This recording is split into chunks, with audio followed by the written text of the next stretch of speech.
welcome once again to Mr. Nailsin's Wednesday Comics, and going to take a look at an old forgotten series, sci-fi, drama, whatever, adventure series called Star Hunters that DC put out during what was supposed to be their DC explosion, where they flooded the market with a bunch of titles.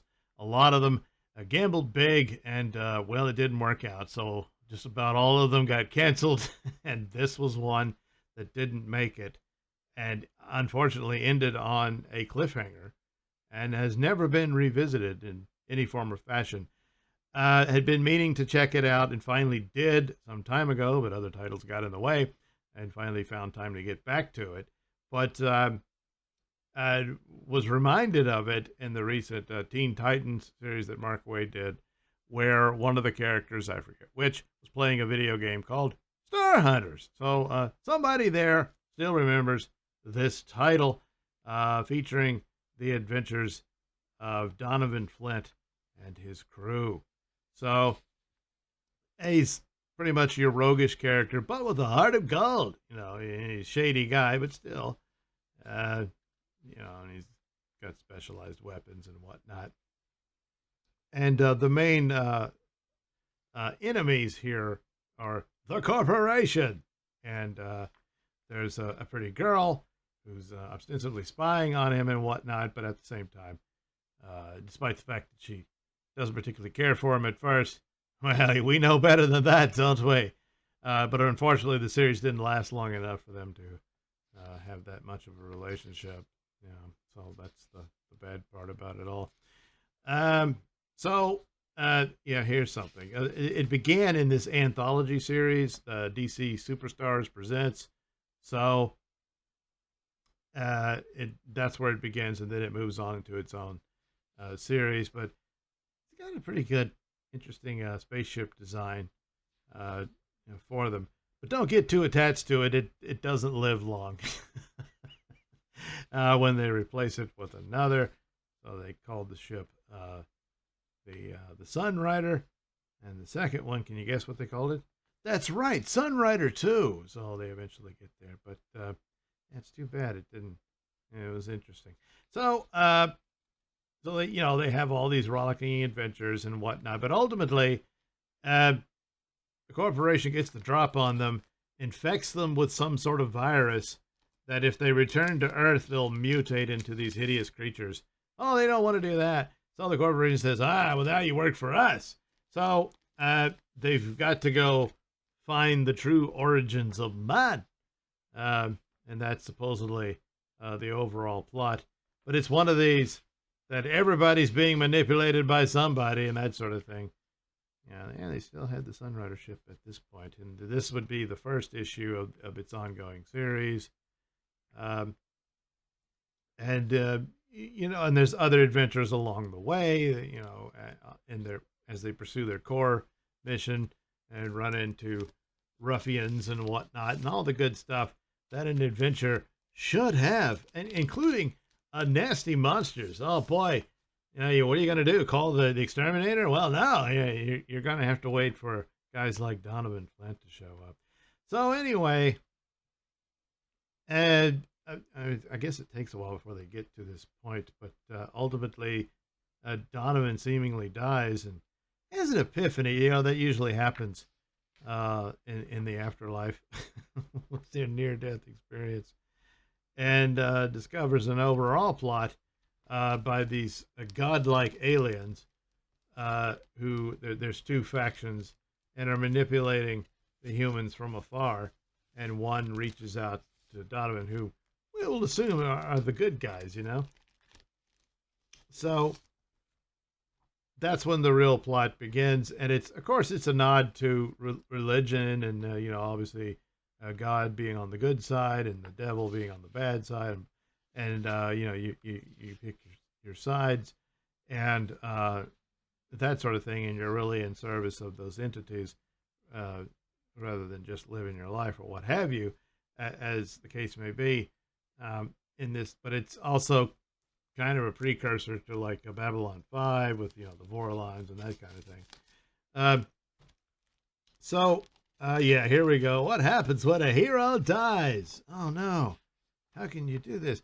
Well, he shows up butt naked in space. And that's when he encounters the entity that, tells him what the real story is. So now he's got a newfound mission in life, and off they go. Their adventure still continuing, but now he's got a better scope of what's really at stake and all that sort of stuff. And so they're still fighting the corporation and whatnot, and new characters come along. Some are obviously he survived his seeming death, but others not so much. I mean, maybe they would have come through some newfangled way for them to have survived, that sort of thing. But the series itself didn't make it. So the art is pretty solid. You had Don Newton and Bob Layton working on it. Pretty solid, fair share of adventures in space and that type of thing. All kinds of critters, different places they go to, they get stuck at, and all of that. It's a little bit of Star Trek, a little bit of Star Wars, a whole lot of Flash Gordon, that kind of thing. And but just wasn't enough to keep going. And all new DC. Well, that is the most memorable logo for DC, and James Gunn brought it back, and it's the one I've always known.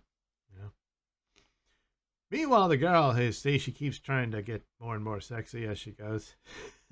Hey, look down it. Look. Thought she didn't like me. That sort of thing. But so it ends with Donovan crashing on the Earth, and they go in a battle against the corporation and whatnot, trying to take them down once and for all. But he's on Earth, and he hasn't been cured of the virus that they had. So, oh no, what are you gonna do? So next, the final battle with the corporation, plus a new Adam Strange feature. Well, maybe the Adam Strange story happened in Adventures in Space, I believe, was the anthology title that Adam Strange was in. But not so much for Star Hunters. Unless you've heard otherwise. I'd be interested to know, so I would check that out. But there's Donovan on Earth, soon to succumb to the terrible mutating virus that dwells within him. So, it sucks, but it was a fun read. So, in these sort of situations, I say, hey, wouldn't it be cool if someone picked up the threads here and tried to give it a good send-off or something like that? Revisit it, but of course, in the current era. No, probably not. If someone could buy the rights to the title to do it as an indie project, maybe that would work. But anyway, that's Star Hunters. So, just one of those things, Not everything makes it or gets a satisfying end.